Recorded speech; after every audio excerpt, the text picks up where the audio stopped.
नमस्कार, मेरा नाम है डॉक्टर पुरु धवन और आज इस वीडियो में आपको बताने वाला हूँ उन हर्ब्स के बारे में जो आपकी किडनी को डिटॉक्स करने में आपकी हेल्प कर सकती है। अगर मेरी किडनी हेल्दी है, मुझे इसका हेल्दी रखना मेरा फ़र्ज़ बनता है, क्योंकि बीपी और शुगर हर दूसरे घर में मिलता है। और अगर आप बीपी और शुगर के पेशेंट हो तो बहुत ज़्यादा चांसेस हैं कि आपकी किडनी फ्यूचर में ख़राब हो सकती है। तो हमें बहुत ज़रूरी हो जाता है अपनी किडनी की हेल्थ का ध्यान रखना, और उसके लिए हमें बहुत ज़्यादा कुछ नहीं करना पड़ता, क्योंकि किडनी को ठीक रखने वाले जो सप्लीमेंट्स होते हैं, जो हर्ब्स होती हैं, वो हर किचन में देखने को मिल जाती है, बट हमें उसका यूज़ नहीं पता होता। तो हम शुरुआत करते हैं सबसे पहले कि हम किडनी को किस तरह से डिटॉक्स कर सकते हैं, किस तरह से हेल्दी रख सकते हैं, किस तरह से अपनी पूरी बॉडी को हम हेल्दी रख सकते हैं। तो सबसे ऊपर आता है इसके अंदर यूज़ हल्दी का। हल्दी हम कैसे यूज़ करते हैं? हम सब्जी बनाने में यूज़ करते हैं, सब्जी में फ्लेवर के लिए यूज़ करते हैं, कलर के लिए यूज़ करते हैं। कहीं जख्म हो जाए तो चोट पे लगाने के लिए हम एंटीसेप्टिक की तरह यूज़ करते हैं। बुखार आ जाए तो हम हल्दी का यूज़ करते हैं। तो बेसिकली एक हल्दी एक बहुत ज़्यादा वर्सेटाइल हर्ब मानी जाती है। अब हल्दी जो होती है ना सिर्फ आपके लीवर को स्टिमुलेट करती है, बल्कि आपकी किडनी को भी स्टिमुलेट करती है। आपके हर बॉडी की हर एक ऑर्गन को वो स्टिमुलेट करती है, और इसको हम रोज़ कंज्यूम कर रहे होते हैं।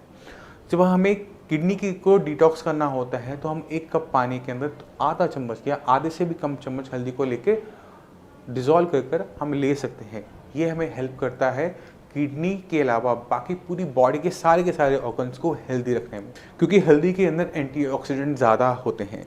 इसी वजह से इसको हम मल्टीपल पर्पस की तरह यूज़ करते हैं, चाहे वो कैंसर हो, चाहे वो आपकी इम्यूनिटी का इशू, चाहे आपको सर्दी खांसी जुकाम हो, चाहे वो आपकी चोट ही क्यों ना हो, चाहे वो एंटीसेप्टिक की तरह क्यों ना हम उस पर काम कर रहे हो।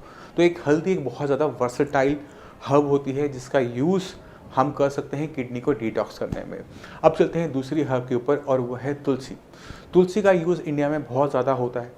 तुलसी को हम पूजते भी हैं, तुलसी का हम चरणामृत बना के लेते हैं। मम्मी हमें सुबह सुबह तुलसी हमारे मुंह में रख देती हैं, बट हमें इसका मेडिकल पर्पस नहीं पता होता। तुलसी जो होती है वो एक तरीके से हल्दी की तरह ही काम करती है, बहुत वर्सेटाइल हर्ब होती है।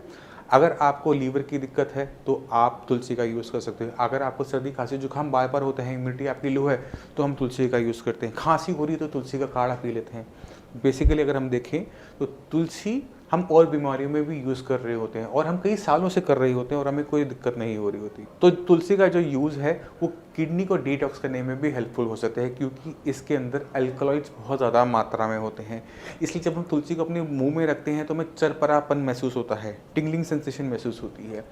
मतलब उसमें एक्टिव सब्सटेंस अच्छी मात्रा में होते हैं, और ये जो एक्टिव सब्सटेंस जो हमारी तुलसी के अंदर मिलते हैं वो हमारी किडनी की फंक्शनिंग को बूस्ट करने में हमारी हेल्प करते हैं, किडनी को डिटॉक्स करने में हेल्प करते हैं। क्योंकि जैसे किडनी की फंक्शनिंग बढ़ती है तो बॉडी में जो वेस्ट मटेरियल है वो अच्छी तरीके से बॉडी से बाहर जाना शुरू करता है, और आपको इसमें मदद मिलती है किडनी को डिटॉक्स करने में। तो यानी अगर हम रोज़ सुबह उठ के एक आधा पत्ता तुलसी का मुंह में रख लेंगे, उसको थोड़ा सा स्वेलो कर लेंगे, तो हमारी किडनी को उससे हेल्प मिलती है। अब चलते हैं अपनी थर्ड हब के ऊपर, वो है धनिया। धनिया की हम चटनी बनाते हैं, धनिया के सीड्स को हम मसाले की तरह यूज़ करते हैं। मगर अगर हम ध्यान से देखें तो धनिया बहुत ज़्यादा ठंडा होता है। ठंडा होने की वजह से उससे यूरिनेशन बहुत ज़्यादा होता है, यानी यूरिन की जो मात्रा है वो बढ़ जाती है।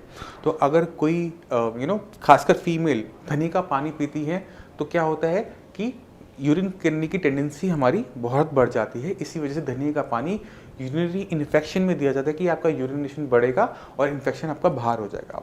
मगर इसको हम किडनी डिटॉक्स में भी यूज़ करते हैं, क्योंकि जो धनिया होता है उसमें पोटेशियम की मात्रा ज़्यादा होती है, और जब भी हमारी बॉडी में पोटेशियम ज़्यादा जाता है तो हमारा जो यूरिनेशन है वो बढ़ जाता है। अब ये जो धनिया है किडनी डिटॉक्स करने के लिए सही है, बट एक किडनी फेलियर पेशेंट को ये नहीं दिया जाता। तो इन चीज़ों का ध्यान रखिएगा। किडनी डिटॉक्स करनी है आप ले सकते हैं, बट किडनी अगर फेल है धनिया आपके लिए हार्मफुल हो सकता है। तो अगर आप किडनी डिटॉक्स के लिए धनिया को लेना चाहते हैं तो आप उसको ले सकते हैं। धनिया की जो सीड्स हैं उसे बॉईल करके ले सकते हैं। धनिया के जो लीव्स होते हैं उसकी पेस्ट बनाकर या उसको बॉईल करके भी लिया जा सकता है। धनिया का जो यूज़ है मेल पर्सन में नहीं करना चाहिए, एक फीमेल उसको ले सकती है, मेल को इसे पूरी तरह से अवॉइड करना चाहिए। अब चलते हैं अपनी नेक्स्ट हर्ब के ऊपर, और वो है गिलोय।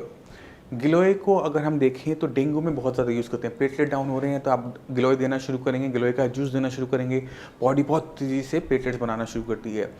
कैंसर के अंदर गिलोय का बहुत बड़ा रोल होता है, क्योंकि ये इम्यूनो मॉड्यूलेटर है, यानी इम्यूनिटी को बढ़ाने वाला, और क्या फंक्शन होता है गिलोय का कि ये एंटी इन्फ्लेमेटरी होती है। बॉडी में कहीं पर भी सूजन आ रही हो, किसी टाइप की भी सूजन आ रही हो, आप गिलोय देंगे तो सूजन सप्रेस हो जाती है। यानी गिलोय का जो यूज़ है वो किडनी के लिए भी हेल्पफुल है, क्योंकि गिलोय जो है किडनी के अंदर इन्फ्लेमेशन होने से, सूजन आने से उसे रोक देती है ज़रूरत से पहले ही।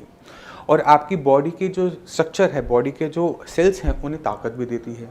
तो ना सिर्फ हम गिलोय का यूज़ इम्यूनिटी बढ़ाने में करेंगे, बुखार में करेंगे या फिर डेंगू में करेंगे, गिलोय का यूज़ किडनी को हेल्दी रखने में भी कर सकते हैं, क्योंकि गिलोय जो होती है वो भी यूरिनेशन को इंक्रीज करती है। अगर गिलोय का आप यूज़ अच्छे अमाउंट में करते हैं तो आप देखेंगे कि आपका जो यूरिनेशन है, पेशाब करने की जो क्षमता है, वो बढ़ जाती है।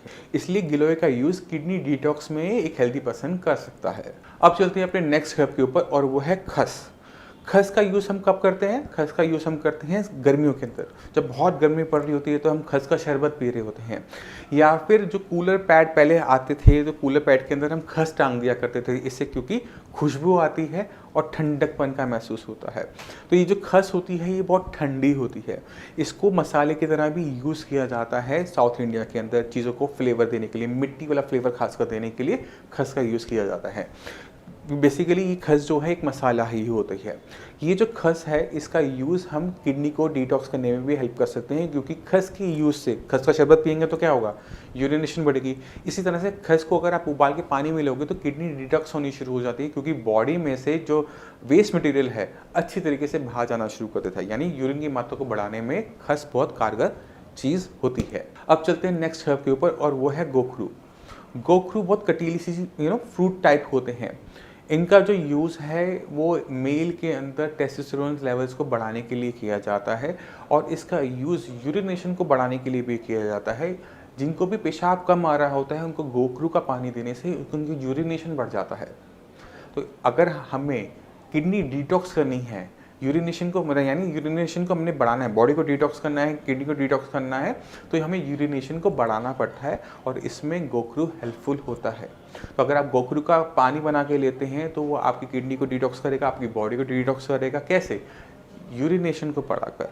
यहाँ पे हम कोई केमिकल का यूज़ नहीं कर रहे, ये सारे के सारे मसाले हैं जो कि हम यूज़ करते हैं अपने किचन में किसी न किसी फॉर्म में, तो इससे हमें किसी टाइप का नुकसान नहीं होता।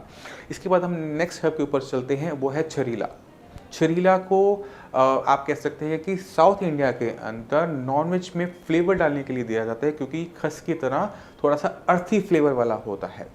तो अगर आप सर्च करेंगे छरीला तो वो नॉर्थ इंडिया में यूज़ नहीं होता, बट साउथ इंडिया में बहुत सारी रेसिपीज़ के अंदर यूज़ होता है, क्योंकि इसकी अलग सी खुशबू, मीठी मीठी खुशबू होती है, और ये इसी वजह से इसको नॉनवेज को कुक करने में यूज़ किया जाता है। छरीला जो होता है ये भी यूरिनेशन को बढ़ाने वाला है।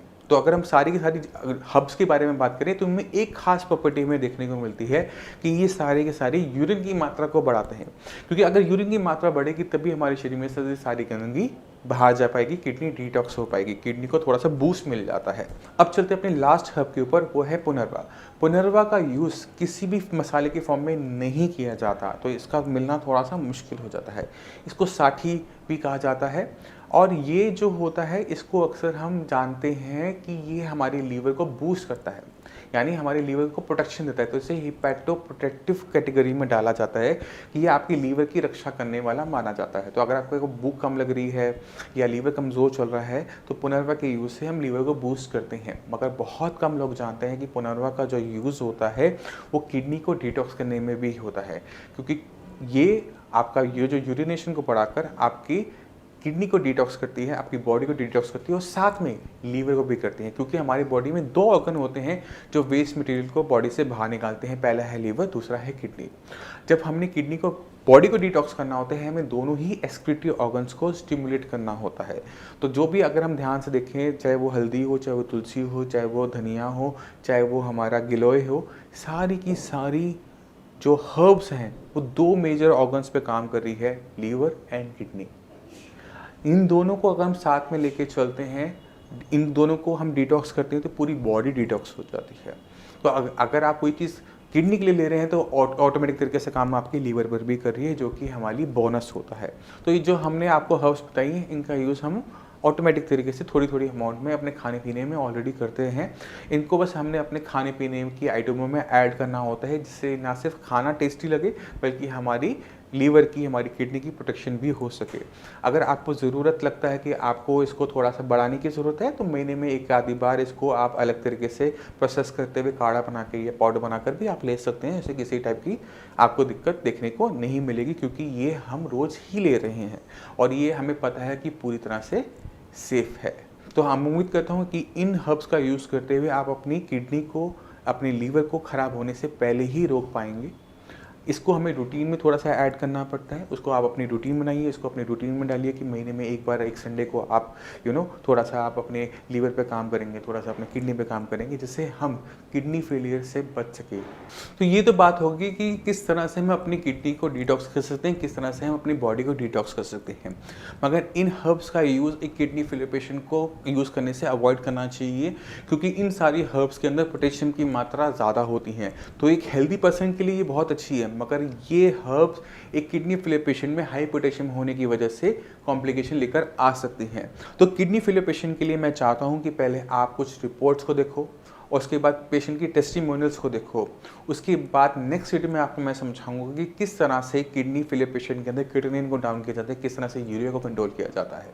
एवरीवन, मैं डॉक्टर प्रगति गुप्ता और आज हम लेके आए हैं ये वीडियो जो एक पेशेंट का बहुत लंबे टाइम से डायलिसिस चल रहा था, बट साई संजीवनी के ट्रीटमेंट के साथ अब हम इनका डायलिसिस बंद करवा चुके हैं। तो सबसे पहले जब इनका ट्रीटमेंट स्टार्ट हुआ था, इनका ट्रीटमेंट हमने जुलाई में स्टार्ट किया था। जुलाई में इनका जो डायलिसिस की फ्रीक्वेंसी थी वो हफ्ते में एक बार डायलिसिस चल रहा था। इन्हें जब फर्स्ट टाइम पता चला तो इन्हें जो बीमारी डायग्नोज हुई थी, जब पता चला था कि लेवल्स बढ़ने शुरू हुए हैं, वो मार्च में स्टार्ट हुआ था। वॉमिटिंग के साथ, भूख कम लग रही थी, ये सारे सिम्टम्स इनको आ रहे थे। बट इनिशियली जब इनका ट्रीटमेंट एलोपैथिक डॉक्टर्स के पास गए तो इन्हें ट्रांसप्लांट के लिए एडवाइस कर दिया गया था कि आप कुछ टाइम के लिए डायलिसिस करवाते रहें और फर्दर आपको ट्रांसप्लांट करवाना ही पड़ेगा। बट साई संजीवनी के 3 मंथ्स के ट्रीटमेंट के बाद अब हम इनका डायलिसिस बंद करवा चुके हैं। बट आगे चल के डाइट में आपको खास प्रिकॉशन रखना ज़रूरी हो जाता है, जैसे कि इन्होंने रखा है, तब जाके पेशेंट का डायलिसिस बंद हो पाता है। तो नोमेश जी, मुझे बताइए, जब आपका शुरुआत हुआ था बीमारी का मार्च में, तो मुझे बताओ क्या दिक्कत महसूस करते थे? उल्टी लग गई थी, दर्द बना था। अच्छा। और भूख लगनी खत्म बंद हो गई। ठीक है। उससे पहले आपको कोई बीपी शुगर की बीमारी रहती थी? नो, कोई बीमारी नहीं। मेरे बस दर्द बनता था। कहाँ पे दर्द महसूस होता था? यहाँ पे। यहाँ पे। हमेशा लंबे टाइम तक बना रहता था? हाँ, लंबे टाइम में इंजेक्शन लगवा लेता था गाँव में या सिम्भावली, दर्द बंद हो जाता था। अल्ट्रासाउंड भी कराए, उसमें कुछ नहीं आया। ठीक है। और दर्द की गोली बहुत लंबा टाइम तक तो नहीं खाई थी आपने? ज़्यादा लंबे टाइम से नहीं खाई। ऐसा कुछ नहीं था। ठीक है। और जब आपने अपना ट्रीटमेंट शुरू किया था, डायलिसिस तब हफ्ते में एक बार होता था ना आपका? हफ्ते में 2 बार। 2 बार शुरुआत में? ठीक है। फिर एक बार हुआ? फिर एक बार। अभी 10 दिन में एक बार, फिर 15 दिन में। फिर 15 दिन में एक बार। अब जाके हम इसको स्टॉप करवा रहे हैं। आपने क्या ट्रीटमेंट, जब आपका ट्रीटमेंट जैसे हमने स्टार्ट किया था, तो आपने किन चीज़ों का ध्यान रखा जिसकी वजह से अब हम डायलिसिस रोक पा रहे हैं आपका? हाँ, मैंने खाने पीने का ध्यान रखा है, हमने परहेज किया है कि काम है, वजन मत खाना या बाइक मत चलाना, ऐसी चीज़ों का ध्यान रखा। ठीक है। खाने पीने में क्या ध्यान रखा है? खाने पीने में जो डॉक्टर साहब ने बताया है। क्या बताया था उन्होंने दालें बताई थी और तुम्हारे शिमला मिर्च बताई थी, बैंगन बताया था, ऐसी हरी भरी चीज़ खाने को बताई थी, फल फ्रूट, दूध वगैरह और मक्खन हल्का लेना। अच्छा, क्योंकि आप डायलिसिस करवा रहे थे। तो आप ये सब खा रहे थे थोड़ा थोड़ा? ठीक है। तो जब हमने इनका ट्रीटमेंट स्टार्ट किया था जुलाई में, इनके जो क्रिएटिनिन लेवल थे वो 8.78 था। अब जब हम इनका स्टॉप कर रहे हैं डायलिसिस, तो 6.3 पे हम अब स्टॉप करवा रहे हैं डायलिसिस, क्योंकि पेशेंट का अब यूरिन का आउटपुट बढ़ चुका है और डायलिसिस की कोई रिक्वायरमेंट नहीं है। हर एक पेशेंट से यही एक रिक्वेस्ट है कि अगर आपका डायलिसिस स्टार्ट हो चुका है तो आपको बिल्कुल भी निराश होने की ज़रूरत नहीं है, क्योंकि साई संजीवनी के ट्रीटमेंट के साथ आप अपना डायलिसिस बंद करवा सकते हैं। बट जैसे ग्रेजुअली इनका बंद करवाया गया है with the guidance of the doctors, वो आपको ज़रूर फॉलो करना पड़ेगा। अब आप बेटर फील करते हो पहले से? हाँ जी, हाँ जी। कैसे बेटर फील करते हो वो थोड़ा सा आप बता दो। मुझे अच्छा इतना लगता है कि मुझे कोई परेशानी नहीं है। एक तो थकावट नहीं आती है, हल्की रहती है काम। ठीक है। पहले मुझे इतनी परेशानी बन जाती थी, चलता चलता गिर जाता था, चक्कर आते थे, ये परेशानी चल जाती। ठीक है, अभी पहले से सुधार है उस पहले से बहुत सुधार है। पहले से बहुत सुधार है। आप हर एक साई संजीवनी के मरीज को या किडनी फेलियर के पेशेंट को क्या एडवाइस देना चाहते हो? इस बीमारी से वो बाहर कभी आ सकते हैं या फिर डायलिसिस पे बने रहना पड़ता है, थोड़ा सा वो बताओ, ताकि हर एक जो किडनी फेलियर का पेशेंट है उसमें थोड़ी सी उम्मीद जागे कि वो ठीक हो सकता है, नहीं हो सकता है, उसको थोड़ा सा। देखो जी, 90% तो ठीक हो सकता है, 1% ठीक नहीं। और जो ठीक हो सकता है उसको क्या चीज़ों का ध्यान रखना पड़ता है जो वो ठीक हो जाता है? उसे बहुत चीज़ों का ध्यान रखना पड़ेगा। एक तो वेट मत खाना, काम मत करना, बहुत दिन तक परहेज करना पड़ेगा, खाने पीने का, अपनी सेफ्टी, जो जीवन है तो सब कुछ है, कुछ नहीं। ठीक है, जैसा कि हमने नौमेश जी के केस में देखा, इनका जो डायग्नोसिस था, इनकी बीपी की वजह से किडनी श्रिंकेज हो रहा था, किडनी का साइज छोटा हो गया था। अब जब साई संजीवनी का ट्रीटमेंट हमने 3 मंथ्स का इनको दिया है कि बीपी लेवल पहले से नॉर्मल रहने शुरू हो गए हैं, डाइट इनको जो बताई थी फॉलो करने के लिए, ये पूरा अच्छे से फॉलो कर रहे हैं। अब जाकर इनकी बॉडी में एनर्जी आनी शुरू हो गई है, क्योंकि जितने भी डायलिसिस पे पेशेंट्स होते हैं, अगर उनका प्रोटीन हम खाने में बंद करवा देते हैं तो आगे चलकर उनकी बॉडी में बहुत ज़्यादा वीकनेस तैयार हो जाती है।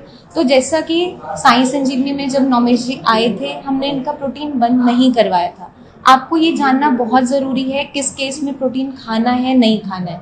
अगर पेशेंट का डायलिसिस लंबे टाइम से चल रहा है, जैसे इनका हफ्ते में 2 बार हो रहा था, अगर इन्हें खाने में प्रोटीन हम नहीं देते तो इनकी बॉडी में इतनी ज़्यादा वीकनेस आ जाती कि सर्वाइव करना मुश्किल हो जाता। अब इनके केस में हमने प्रोटीन इन्हें दिया खाने में, लाइट प्रोटीन जैसे कि मूंग की दाल है, घर का बना पनीर है, डबल टोन दूध है। इसकी वजह से क्या देखने को मिला, पेशेंट के लेवल्स जंप भी नहीं किए और इनकी बॉडी में एनर्जी भी बनी रही। और जब ये एनर्जी बनी रही तो अब जाके हम इनका डायलिसिस बंद करवा सकते हैं। इस चीज़ का आपको खास ध्यान रखना है कि आपको जो डाइट हम बताते हैं वो पूरा अच्छे से आपको फॉलो करनी है और रैंडमली कुछ भी ऐसा नहीं करना है जिसकी वजह से आगे चल के आपको नुकसान हो। तो आपने खुद देखा कि किडनी फेलियर पेशेंट के अंदर क्रिएटिनिन को, यूरिया को डाउन किया जा सकता है, मगर इसमें अप्रोच डिफरेंट टाइप की होती है। तो नेक्स्ट वीडियो में आपको बताऊंगा कि किस तरह से किडनी फेलियर पेशेंट में काम किया जाता है, किस तरह से क्रिएटिनिन को डाउन किया जाता है। मगर तब तक के लिए मैं आप सभी से चलने की आगे चाहूँगा। मिलते हैं अगली वीडियो में, तब तक के लिए नमस्कार।